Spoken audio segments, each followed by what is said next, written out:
सियावर रामचंद्र की जय। उमापति महादेव की जय। पवन सुत हनुमान की जय। श्री रामचरितमानस अयोध्या कांड में वह प्रसंग हम आपको सुना रहे हैं जब भगवान श्री राम भ्राता लक्ष्मण और पत्नी जानकी सहित वन के लिए प्रस्थान करते हैं और उनका निवास प्रथम दिवस जो है रघुनाथ जी तमसा नदी के किनारे प्रथम रात्र को वहां निवास करते हैं। वही उसके आगे का प्रसंग हम आपको बता रहे हैं। बालक वृद्ध बिहाई गृह लगे लग सब साथ, तमसा तीर निवास की प्रथम दिवस रघुनाथ। बच्चों बूढ़ों सब अयोध्यावासी उनके पीछे चल दिए हैं, सब उनके पीछे, और जाके पहले दिन पहली रात्रि को वहीं तमसा नदी के किनारे निवास करते हैं। रघुपति प्रजा प्रेम बस देखे, सदै हृदय दुख भयो विषय की, करुणामय रघुनाथ गोसाई, बेगी पाई हैं पीर पराई। कैसा प्रेम मृदु बचन सुहाए, बहु विधि राम लोग समुझाए। ये धर्म उपदेश घनेरे, लोग प्रेम बस फिरहि न फेरे, लोग प्रेम बस फिरहि न फेरे। प्रजा को प्रेम बस अपनी प्रजा को प्रेम के वशीभूत कर श्री रघुनाथ जी कि दयालु हृदय से बड़ा दुख होता है, बहुत दुखित हो रहे हैं। अपनी प्रजा को अपने प्रति इतना स्नेह देखकर बहुत दुखित हो रहे हैं। श्री रघुनाथ जी करुणामय हैं। करुणामय रघुनाथ गोसाई, बेगी पाई हैं पीर पराई, पराई पीड़ा को तुरंत पा जाते हैं। दूसरे के दुख को देखकर स्वयं दुखित हो जाते हैं। इस स्वभाव के श्री रघुनाथ जी हैं। कैस प्रेम मृदु बचन सुहाए, बहु विधि राम लोग समुझाए। कि धर्म उपदेश घनेरे, लोग प्रेम बस फिरहि न फेरे। प्रेम युक्त कोमल और सुंदर वचन कहकर श्री रामचंद्र जी ने बहुत प्रकार से लोगों को समझाया है। वापस चले जाओ, बहुत प्रकार से समझाते हैं। बहुत तेरे धर्म संबंधी उपदेश देते हैं, उपदेश दे कर समझाते हैं, परंतु प्रेम के वशीभूत हुए अयोध्यावासी लौटाए से वापस करने से भी वापस नहीं हो रहे हैं। सील सने उछाड़ी नहीं जाए, असमंजस बस भेर घुराए। लोग सोग संबस गई सोई, कछुक देव माया मति मोई। जब जाम जुग जामिनी बीती, राम सचिव सन कहे सप्रीति। खोज मारी रथ हाँ कहूँ ताता, आन उपाय बनी ही नहीं बाता। सील और स्नेह को छोड़ा नहीं जाता। श्री रघुनाथ जी असमंजस के अधीन हो गए हैं, दुविधा में, इतनी दुविधा, ऐसे धर्म संकट में पड़े हुए हैं। क्या करूं?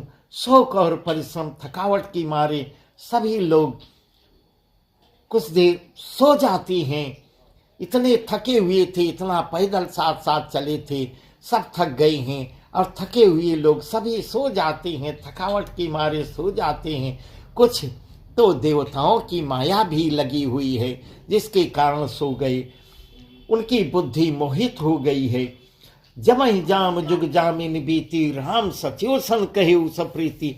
जब दोपहर रात बीत जाती है तब भगवान श्री राम ने अपने सचिव से, सुमंत्र जी से, प्रेम पूर्वक मंत्री सुमंत से कहा, हे तात, रथ को खोज मार कर मतलब ऐसा रथ को चलाओ जिससे पता न चले, उसका चिन्ह मिट जाता है कि किस दिशा में रथ गया है, वह मिट जाता है। उसी को खोज मार कर पहिए के चिन्हों को दिशा का पता न चले कि किस दिशा में रघुनाथ जी गए हैं। इस प्रकार रथ को आगे बढ़ाइए, नहीं तो यहाँ से निकलना मुश्किल हो जाएगा। इस प्रकार पूरे सब साथ में रहे अयोध्यावासियों को छोड़कर भगवान श्री राम आगे को वन के लिए प्रस्थान आगे को बढ़ते हैं और किसी उपाय से बात बनने वाली नहीं थी। तब वहां उन्होंने ऐसा कार्य किया। राम लखन से जान चढ़े शंभु चरण सिरनाय, राम लखन से जान चढ़े शंभु चरण सिरनाय, सचिव चलायो तुरत रथु इतोत खोज दुराय, इतोत खोज दुराय। शंकर जी के भगवान शिव के चरणों में सिर नवाकर श्री राम जी, लक्ष्मण जी और सीता पर पिताजी रथ पे सवार होते हैं। रथ पे सवार होकर मंत्री ने तुरंत ही रथ को इस प्रकार खोज मारकर इस प्रकार ऐसे आगे को बढ़ाया कि वह पता नहीं चल रहा है कि किस दिशा में रथ गया है, छिपा कर चला दिए। जागे सकल लग भय भरोगे, रघुनाथ भय अति सौरो, रथ कर खोज कतहु नहीं पावई, राम राम कहीं छऊ दिशि दावई। बार निधि बोल सम जहाजो, भयो विकल बड़ बनिक समाजो, एक ही एक देहि उपदेशु, तजे राम हम जानि कलेशु। सवेरा होते ही जब सब जागते हैं, उसके पहले सब अयोध्यावासी जागते हैं तो बहुत बड़ा शोर होने लगता है।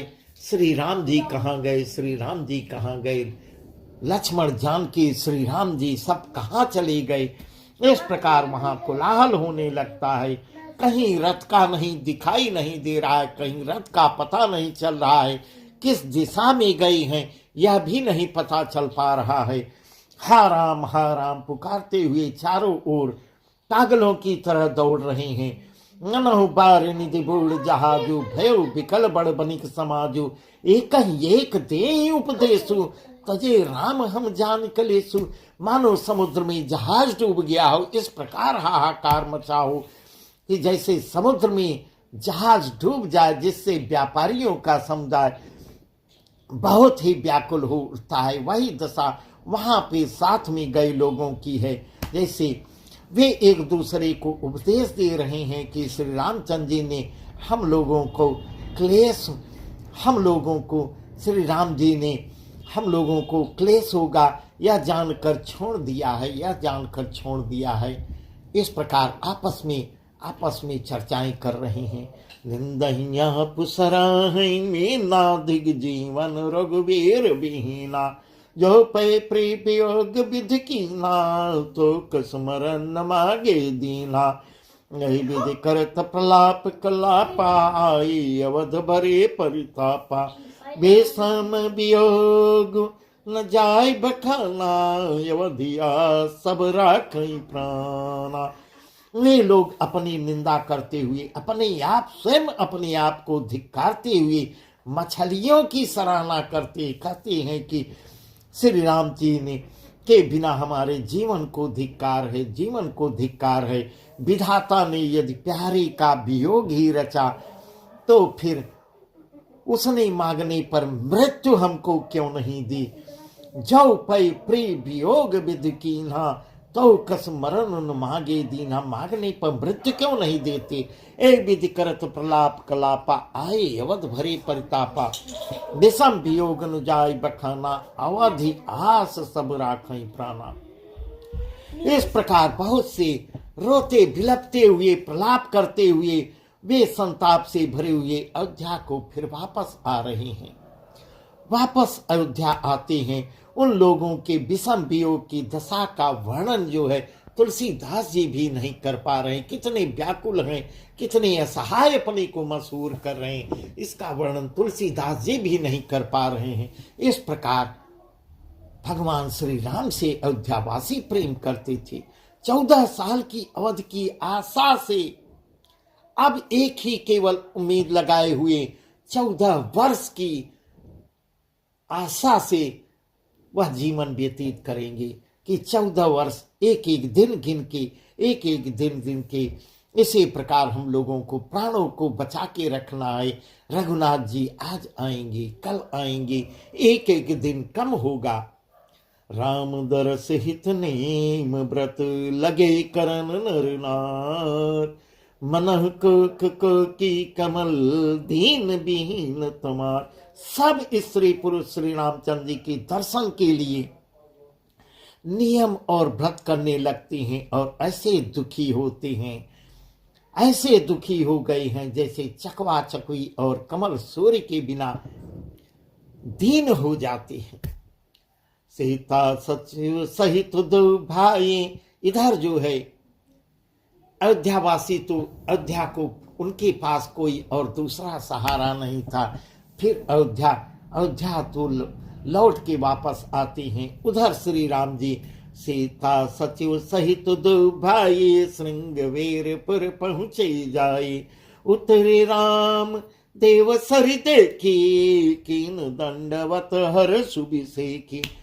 सीता जी और मंत्री सहित दोनों भाई श्रृंगवेरपुर जाके पहुंचते हैं और दूसरा विश्राम वहां होगा, श्रृंगवेरपुर में होगा। वहां गंगा जी को देखकर उतरे राम देव सर देखी कीन दंडवत हर सुबिसेखी, कीन दंडवत हर सुबिसेखी। वहां गंगा जी को देखकर श्री रामचंद्र जी रथ से उतर पड़ते हैं और बड़े हर्ष के साथ दंडवत प्रणाम करते हैं, दंडवत प्रणाम करते हैं। लखन सचिव से के प्रणामा सबई सहित सुख पायो रामा। गंग सकल मुद मंगल मूला सब सुख करनि हरनि सब सोला। गंग सकल मुद मंगल मूला सब सुख करनि हरनि सब सोला। कही कही कोटिक कथा प्रसंगा राम बिला कहीं गंग त्वरंगा। अचिवनु जहि प्रिय सुनाई विबुध नदी महिमा अधिकाई। इस प्रकार लक्ष्मण जी, सुमंत जी, सीता जी सब लोग उतर के प्रणाम करते हैं, माँ गंगा को प्रणाम करते हैं। सबके साथ श्री रामचंद्र जी प्रणाम करते हुए बहुत अब सुख और अंदर ही अंदर सुख आनंद महसूस कर रहे हैं। गंगा जी समस्त आनंद मंगलों की मूल है। गंग सकल मुद मंगल मूला सब सुख करनि हरनि सब सूला। वे सब सुखों की करने वाली और सब पीड़ाओं को हरने वाली हैं, ऐसी माँ गंगा हैं। कई कई कोटिक कथा प्रसंगा राम बिला कहीं गंग तुरंगा। सची वही अनुजई प्रिय सुनाए विबुध नदी महिमा अधिकाई। अनेक कथा प्रसंग करते हुए श्री राम जी ने गंगा जी की तरंगों को देख देख कर मंत्री, छोटे भाई और मां सीता को, प्रिया अपनी सीता को देव नदी गंगा की बड़ी महिमा सुनाते हैं। मज्जन कीन पंथ श्रम गयो सुचि जल पियत मुदित मन भयो। सुमिरत जाय मिटै संभारो तहि श्रम यह लौकिक व्यवहारो। इसके बाद सब मां गंगा में स्नान करके मार्ग की थकावट दूर करते हैं और पवित्र जल पी के मन को अपने प्रसन्न करते हैं। जिनके स्मरण केवल स्मरण करने से बार बार जन्मने और मरने का कष्ट मिट जाता है। सुमिरत जाय मिटै श्रम भारू ते श्रम यह लौकिक व्यवहारू। आवागमन से मुक्ति मिल जाती है। बार बार जन्मने मरने आवागमन से आदमी मुक्त हो जाता है। महान श्रम मिट जाते हैं। उनको श्रम होना यह लौकिक व्यवहार नर लीला है। इस प्रकार भगवान श्री राम नर लीला कर रहे हैं।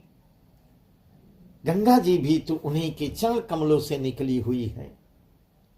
वही प्रभु श्री राम आज गंगा की प्रशंसा कर रहे हैं, यह नर लीला कर रहे हैं। शुद्ध सच्चिदानंदमय कंद भानुकुल के चरित करत नर अनुहरत संस्कृति सागर सहित।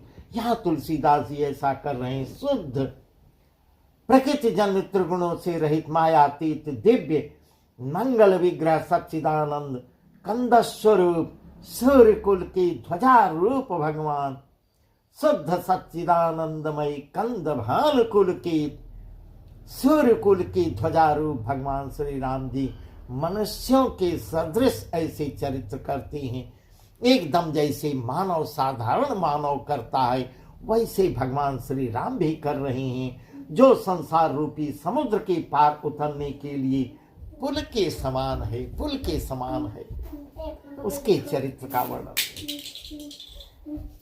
यह सुदिग वह निषाद जब पाई मुदित लिए प्रभु बंधु बुलाई, लिए फल मूल भेंट भरी भारा मिलन चले ये हर सुफारा, करी दंडवत भेंट धरिया गे प्रभु बिला कथयति अनुराग, सहज स्नेह विवसर घुराई पूछी कुशल निकट बैठाई, पूछी कुशल निकट बैठाई।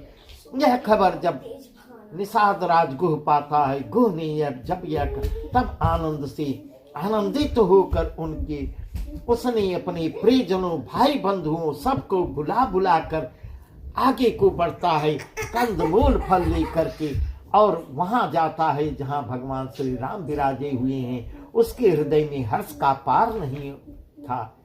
करी दंडवत भेंट धरिया गे प्रभु बिला कथयति अनुराग, सहज स्नेह विवसर घुराई पूछी कुशल निकट बैठाई। और दंडवत करता है, भेंट जो ले आया है उनके आगे रखकर, भेंट को सामने रखकर दंडवत प्रणाम करते हैं सभी लोग। अत्यंत प्रेम से प्रभु को देखने लगता है। श्री रघुनाथ जी ने स्वाभाविक स्नेह के बस होकर उसे अपने पास, प्रभु भी उसको अपने पास बुलाते हैं, बगल बैठाते हैं और क्षेम कुशल पूछते हैं। पूछी कुशल निकट बैठाई, नाथ कुशल पद पंकज देखे भयो भाग भाजन जन लेखे, देव धरणी धनु धाम तुम्हारा मैं जननी छु सहित परिवारा, कृपा करी पुरधारी पाओ थापी जन सब लोग सियाओ, कहो सत्य सब सखा सुजाना मोहि दीन पितुआय सुआना, मोहि दीन पितुआय सुआना। निषाद राज ने उत्तर दिया, नाथ कुशल पद पंकज देखे। तब जब कुशल क्षेम पूछते हैं तब निषाद राज उत्तर देते हैं, हे नाथ, आपके चरण कमलों के दर्शन से ही कुशल है, जो कुछ कुशल है आपके दर्शन से कुशल है। आपके चरणार बिंदु के दर्शन कर आज मैं भाग्यवान पुरुषों की गिनती में आ गया। इस प्रकार ऐसा निषाद राज उत्तर दे रहा है। नाथ कुशल पद पंकज देखे भयो भाग भा जन जन लेखे, नहीं आज भाग्यवानों की गिनती में मेरी भी गणना हो जाएगी। इस प्रकार ऐसा कह रहा है, हे देव, यह पृथ्वी धन और घर सब आपका है, सब कुछ आपका है। देव धरन धन धाम तुम्हारा, मैं जन नीच सहित परिवारा। हे प्रभु, जो कुछ है सब कुछ तो आप ही का है, मैं तो परिवार सहित आपका नीच निम्न क्रोड़ी निम्न कोटि का सेवक हूं। ऐसा निषाद राज को कह रहा है। कृपा करी पुरधारी पाओ थापी जन सब लोग सियाओ, कहो सत्य सब सखा सुजाना मोहि दीन पितुआय सुआना। आप कृपा करके सिंगभेपुर में पधारिए और इस दास की प्रतिष्ठा मान प्रतिष्ठा को बढ़ाइए, जिससे सब लोग मेरे भाग्य की बड़ाई करें। तब श्री राम जी ने कहा है, कहो सत्य सब सखा सुजाना मोहि दीन पितुआय सुआना। वह अपने घर ले जाना चाहता है और अपने गांव के अंदर निवास कराना चाहता है। तब भगवान श्री राम कहते हैं, हे सुजान सखा, हे परम मित्र, हे सखा, तुमने जो कुछ कहा सब सत्य है, परंतु पिताजी ने मुझको और ही आज्ञा दी है। इस प्रकार भगवान श्री राम कहते हैं, पिता के आदेश का मैं पालन कर रहा हूँ। मुझको गांव के अंदर घर में प्रवेश नहीं करना है, वनवासी जीवन व्यतीत करना है। बरस 4 सुवन, बरस 4 सुवन, मुनि व्रत वे सुगाहार, ग्राम बासु नहीं उचित सुनी, गुहई भयउ दुखभार, गुहई भयउ दुखभार। उनके पिताजी के आज्ञा के अनुसार मुझे 14 वर्ष तक ग्राम के अंदर प्रवेश नहीं करना है और मुनियों का व्रत, मुनियों की तरह व्रत करना है। वेशभूषा भी वही रहेगी, मुनियों का वेश धारण कर मुनियों के योग्य आहार करते हुए वन में ही 14 वर्ष बिताना है। ऐसा पिताजी की आज्ञा है। गांव के भीतर निवास करना उचित नहीं है। यह सुनकर गो दुखित होता है। बस आगे का प्रसंग तो बहुत इतना सुंदर है, वह प्रसंग अब आगे सुंदर ही सुंदर है, जो हम आपको कल बताएंगे। बस आज का प्रसंग यहीं तक। सियावर रामचंद्र की